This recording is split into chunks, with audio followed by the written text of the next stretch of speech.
والسلام على من لا نبی بعد اما بعد۔ صفحہ نمبر 234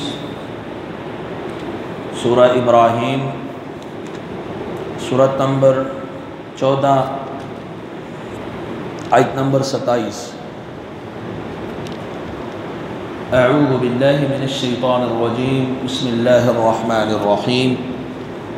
يثبت الله الذين آمنوا بالقول الثابت في الحياة الدنيا وفي الآخرة ويضل الله الظالمين ويفعل الله ما يشاء۔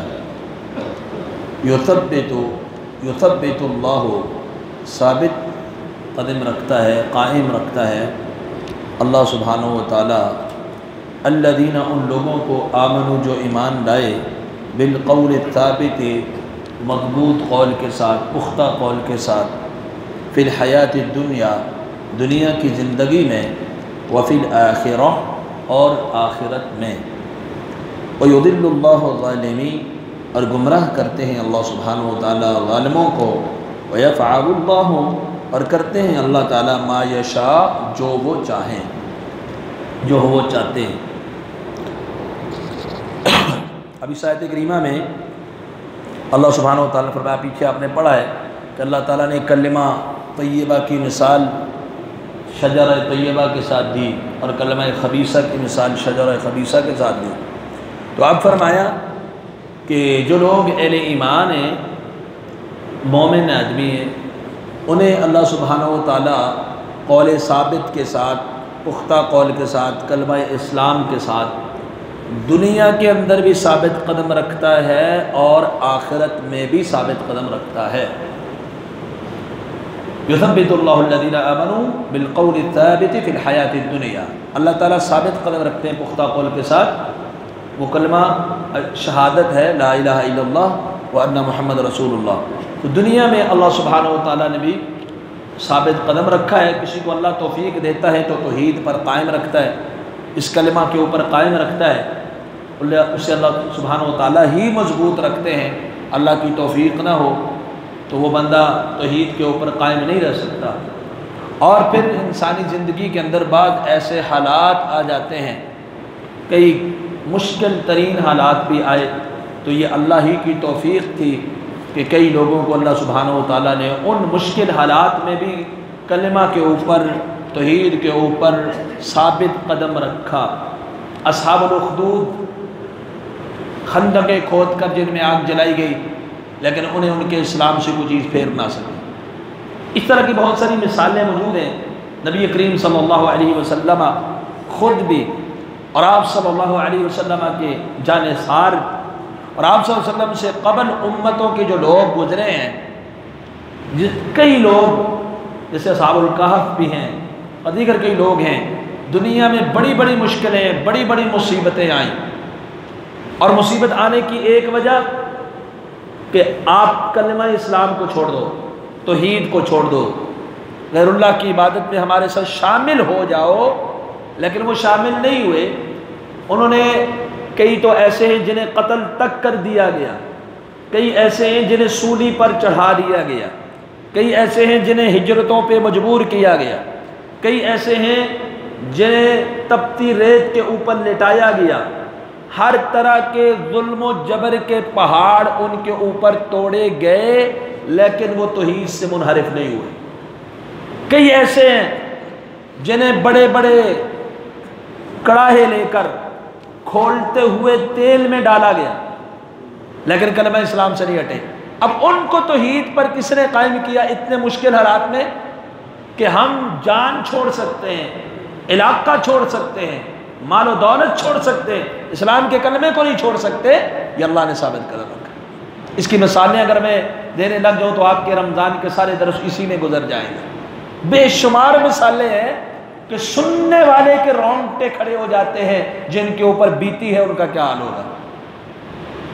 تو یہ اللہ ہی ہیں جو اپنے ایمان والے بندوں کو، اب فرعون کی بیوی کو بھی اللہ نے ثابت قدم رکھا، ان کے ظلم کو اس نے برداشت کیا۔ جب انہوں نے کہا تھا رب ابنی لی عندک بیتا فی الجنہ، اللہ میرا جنت میں گھر بنا دے اور مجھے ظالموں سے نجات دے دے۔ بہت ساری مثالیں موجود ہیں۔ جنہیں اللہ نے دنیا میں ثابت قدم رکھا، بڑی سی بڑی تکلیفیں بھی انہیں اسلام سے منحرف نہیں کر سکیں۔ تو اللہ فرماتے ہیں کہ اللہ ہی اہل ایمان کو پختہ قول کے ساتھ، یعنی لا الہ الا اللہ کے اوپر، شہادت توحید کے اوپر اللہ ہی ثابت قدم رکھتا ہے دنیا میں۔ وفی الآخرہ، اگلی بات، اللہ آخرت میں بھی ثابت قدم رکھتا ہے۔ آخرت میں بھی اللہ سبحانہ وتعالیٰ ایمان والوں کو ثابت قدم رکھتا ہے۔ آخرت میں کیسے ثابت قدم رکھتا ہے؟ سیدنا برا بن عازب رضی اللہ تعالیٰ عنہ فرماتے ہیں، صحیح بخاری کے اندر موجود ہے، کہ جب میت کو قبر کے اندر ڈالا جاتا ہے تو فرشتے اس کے پاس آ کر سوال پوچھتے ہیں، پھر وہ گواہی دیتا ہے اشہد ان لا الہ الا اللہ وان محمد رسول اللہ۔ جو مومن یہ گواہی دیتا ہے، یہ ثابت قدمی اس کو اللہ قبر کے اندر عطا کرتے ہیں، یہ ہے آخرت کے اندر ثابت قدمی۔ ام المؤمنین سیدہ طاہرہ صدیقہ عائشہ رضی اللہ تعالی عنہا فرماتی ہیں کہ نبی کریم صلی اللہ علیہ وسلم نے فرمایا نزلت فی عذاب القبر، یہ آیت قبر کے عذاب کے بارے میں نازل ہوئی، یعنی اللہ تعالیٰ قبر میں مومنوں کو ثابت قدم رکھتا ہے، ان کو توفیق دے دیتا ہے کہ وہ وہاں پر فرشتوں کے سوالوں کا صحیح جواب دے دیں۔ تو یہ آیت عذاب قبر کے متعلق نازل ہوئی کہ دنیا میں تو ثابت قدم رکھا تو عید پر قائم، مرنے کے بعد جنہیں اللہ اسلام کے اوپر قول ثابت کے اوپر جو ان سے سوالات ہوتے ہیں توحید ایمان دین کے، ان کے اوپر جو قائم رکھتا ہے، یہ اللہ ایمان والوں کو قبر میں رکھتا ہے، اور قبر آخرت کا پہلا دن شروع ہو جاتا ہے۔ اب کچھ لوگ ہوتے ہیں قبر کے عذاب کے منکر ہیں، عذاب قبر کے منکر ہیں، وہ کہتے ہیں کہ یا تو عذاب دنیا میں آتا ہے قوموں کے اوپر، یا عذاب آخرت میں آئے گا۔ اب وہ لوگوں سے بات خلط مل کرتے ہیں، تو یہ جو درمیانہ وقفہ ہے قبر کا، اس میں کوئی عذاب نہیں ہے، کوئی نعمت نہیں ہے۔ ایسے پہلے منکرین حدیث کا ایک گروہ تھا جس نے پہلے اس کی بنیاد رکھی، بلکہ قادیانیت کے اندر بھی یہی عقیدہ ہے، قادیانیوں میں بھی جو ان کا پیور عقیدہ ہے وہ عذاب قبر کے انکار والا ہے۔ اس کے بعد قادیانیوں میں کچھ لوگ اس کے قائل بھی ہیں۔ بعد میں انکار حدیث کا جب فتنہ اٹھا تو اس میں کچھ لوگوں نے قبر کے عذاب کا انکار کر دیا، اور ان میں سب سے زیادہ وہ لوگ ہیں جنہوں نے قبر کے عذاب کا انکار کیا، جنہوں نے توحید کو کتاب و سنت سے نہیں سمجھا، اپنے ذہن سے سمجھا۔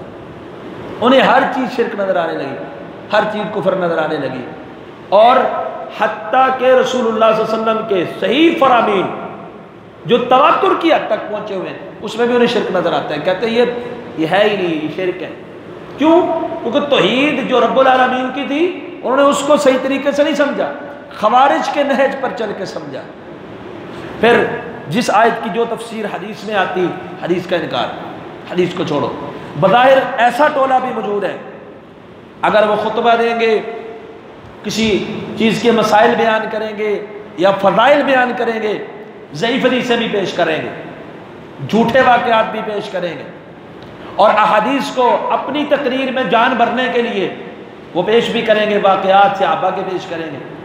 لیکن یہی چیز جب عذاب قبر میں انہی سندوں کے ساتھ انہی کتابوں میں آتی ہے، چھوڑ دو، ساریاں سیکھ نہیں، توحید میں فرق آ جائے گا، تو وہاں پر وہ اس کا انکار کر دیتے ہیں۔ بہت سارے لوگ ایسے ہیں جنہوں نے عذاب قبر کا، اور کچھ پس پردہ ہے، ظاہر نہیں کرتے، کھلم کھلا اندر سے عقیدہ یہی ہے کہ قبر میں کوئی عذاب نہیں، حالانکہ عذاب قبر کا عقیدہ اللہ کی قرآن سے بھی ثابت، محمد رسول اللہ صلی اللہ علیہ وسلم کے فرمان سے بھی ثابت۔ اللہ سبحانہ وتعالیٰ نے آل فرعون کے بارے میں فرمایا، پہلی بات جو آخرت کی ہے کہ یہ جو جھانسا دے دیتے ہیں جی آخرت میں عذاب ہوگا، تو یہ تو ابھی آخرت نہیں آئی، حالانکہ آخرت کب آتی ہے؟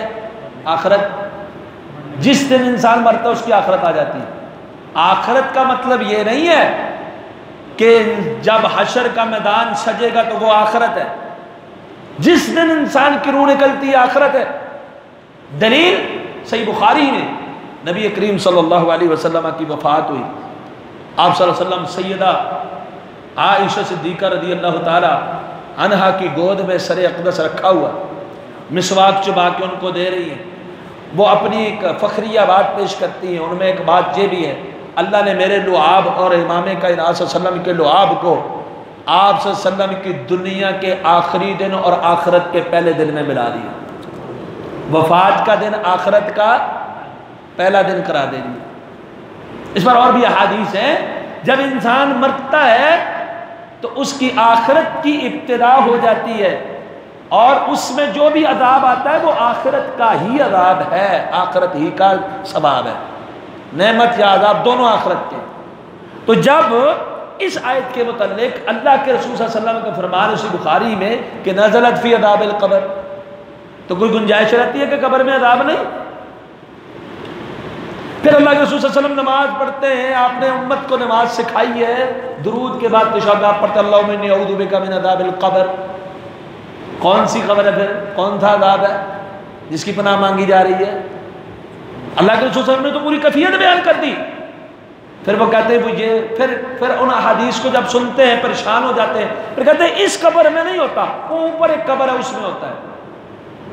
قبر جو ہے وہ اوپر ہے، فرضی قبر ہوتی ہے، فرضی جسم کو ہوتا ہے. اچھا یا تو آپ کو یہ حدیث بیان کریں کہ مردہ کا یہ جو جسم ہے اس کو اس قبر میں دنیا میں جب ہم دفنا دیتے ہیں گھڑے کے اندر تو اس میں عذاب نہیں ہوتا، یا یہ قبر نہیں ہوتی ہے، یہ گھڑا ہوتا ہے، اور اوپر ایک الگ قبر کی کوئی دلیل ہے، حدیث ہے کہ الگ قبر بنائی جاتی ہے، فرضی جسم اس میں ڈالا جاتا ہے. تو یہ کیسی بات؟ کسی حدیث میں نہیں، آپ کے ذہنوں میں ہے صرف. تو اس قبر کو اب اللہ سبحانہ وتعالیٰ نے فرمایا عبداللہ بن ابی مر گیا، اللہ نے آیت نازل کی منافقوں کی قبر پہ نہیں کھڑا ہونا، جنازہ نہیں پڑھانا. تو قرآن کی آیت ہے سورۃ توبہ، لا تقم علی قبرہ، ان کی قبر پہ کھڑا نہیں ہونا. تو قبر کس کو کہا؟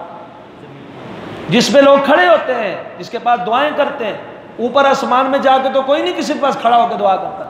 تو قبر زمینی قبر کو کہا جس میں ہم دفن کرتے ہیں. اور اس کا حدیث کے اندر لفظ موجود ہے کہ قبر کو آپ نے بالش سے اونچا نہیں کرنا ہے، قبر کو آپ نے پختہ نہیں کرنا ہے. تو کیا مرنے کے بعد آپ اوپر جا کے برزخ میں قبروں کو پختہ کرتے ہیں؟ اللہ کے رسول صلی اللہ علیہ وسلم نے فرمایا یہودیوں پہ لعنت، عیسائیوں پہ لعنت، انبیاء کی قبروں کو سجدہ گاہ بنایا، اوپر جا کے سجدہ گاہ بنایا کہ ان زمینی قبروں کو بنایا؟ اللہ کے رسول نے فرمایا لا تجعل قبری وثنا، اللہ میری قبر کو بت نہ بنانا کہ لوگ اس کی عبادت کریں. کوئی بھی قبر بڑی گرے اس کو ہٹا دینا. تو اللہ کے رسول صلی اللہ علیہ وسلم نے قبر اسی کو کہا ہے جس میں مردہ کو دفن کیا جاتا ہے، اور اس کے اندر کی کیفیت کیا ہے وہ اللہ جانتے ہیں. جو بتلا دیا اتنا بتلا دیا، اس کا شعور دنیا والے نہیں رکھتے، وہ آخرت کا معاملہ ہے. اب فرعون غرق ہو گیا، فرعون کی آل غرق ہو گئی، فرعون اور فرعون کی آل غرق ہو گئی، دنیا میں عذاب مل گیا. ابھی تو حشر برپا نہیں ہوا، ابھی تو قیامت قائم نہیں ہوئی.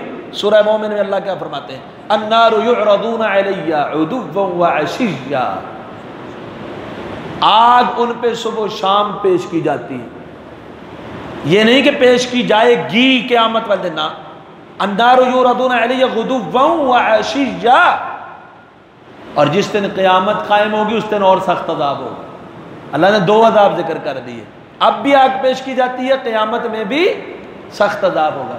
تو اب جو عذاب پیش کی جاتی ہے آگ، وہ کہاں پیش کی جاتی ہے؟ ان کی قبروں میں. پھر ایک عجیب سا اعتراض کر دیتے ہیں، اگر ایک آدمی کو بھیڑیا کھا جائے، شیر کھا جائے، چیتا کھا جائے، جل جائے، راکھ ہو جائے، یہ ہو جائے، وہ ہو جائے، تو اس کا کیا ہوگا؟ وہ جو ابو جہل کہا کرتا تھا کہ ایک آدمی مر گیا، ہڈیاں جو ہیں اس کی جو بسیدہ ہو گئی، ایسے ملیا میٹ ہو جاتی ہے، یہ کیسے اٹھے گا؟ اس کا اعتراض بھی اللہ کی قدرت پہ، منکر عذاب قبر کا اعتراض بھی اللہ کے قدرت پہ. او بھائی، اللہ نے جسے عذاب دینا ہے اسے بھیڑیا کھا جائے، کیا اس کو عذاب نہیں دے سکتا؟ کھائے ہوئے جسم کو جسے آگ جلا دے اسے اللہ عذاب نہیں دے گا؟ قبر کہتے کسے؟ قبر کہتے ہیں مرنے کے بعد اس جسم کو جہاں منتقل کیا جائے وہ قبر ہے. ایک آدمی کسی ملبے کے نیچے دب جاتا ہے، بسیار تلاش کے باوجود وہ نہیں ملتا، اس کی قبر کہاں ہے؟ وہی، آپ نے تو نہیں کھودی، آپ نے تو کوئی تختی نہیں لگائی، لیکن وہ اس کی قبر ہے. کیوں؟ مرنے کے بعد جسم جہاں گیا وہی اس کی قبر ہے. اس کو وہاں پر عذاب یا اگر ثواب کا مستحق ملے گا. تو عذاب قبر کا منکر ایک نہیں، دو نہیں، بیسیوں نہیں، سینکڑوں احادیث کا منکر، سینکڑوں احادیث. صحیح بخاری کے اندر پوری امت کا اجماع ہے جس کی صحت ہے. اللہ کے رسول صلی اللہ علیہ وسلم نے فرمایا کہ بٹھایا جاتا ہے قبر پہ، اس سے سوال پوچھا جاتا ہے، سوال کا جواب دے دیتا ہے مومن آدمی. منافق یا کافر ہوتا ہے، اس سے سوال پوچھا جاتا ہے، جواب نہیں دے پاتا، تو تو فرشتے کہتے ہیں لا تلیتا ولا دریتا، پڑھا کیوں نہیں، سمجھا کیوں نہیں؟ پھر اس کو ایک لوہے کے ہتھوڑے کے ساتھ مارا جاتا ہے جو زمین میں 70 ہاتھ تک دھنس جاتا ہے، اور پھر وہ چیخ و پکار کرتا ہے، سوائے جنوں اور انسانوں کو اس کے ارد گرد کے باقی چیزیں، حیوانات، پرند چرند اس کی چیخ و پکار سنتے ہیں۔